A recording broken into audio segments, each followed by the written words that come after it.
ఎలా అనిపించిందమ్మా మీకు పాపకి జాబ్ వచ్చింది అని తెలియగానే? చాలా సంతోషంగా ఉంది. అందరూ ఎటకారంగా చూసిరు కదా మమ్మల్ని.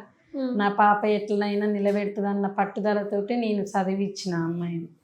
చిన్న పాప ఈమె ఇద్దరు చదువుకురు. ఇక జాబ్ వచ్చిన తర్వాత మాకు ఒక బాధ ఏంటంటే వాళ్ళ డాడీ లేడు, అదా సంతోషం. లేడు, ఇది వచ్చింది కొంచెం అదో బాధ, ఇదో సంతోషం ఉండే.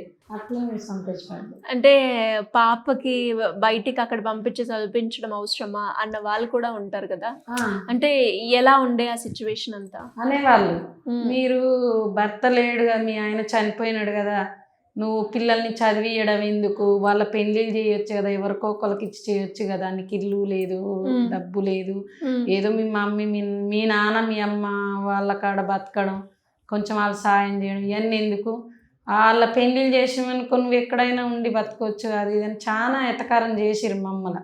చేసలేదు, నా పిల్లల చదివితే నాకు నమ్మకం ఉందని చెప్పి నేను ఆమె ఎక్కడికైనా పంపించడానికి రెడీగా ఉండి నేను వాళ్ళకి ధైర్యం చెప్పేదాన్ని.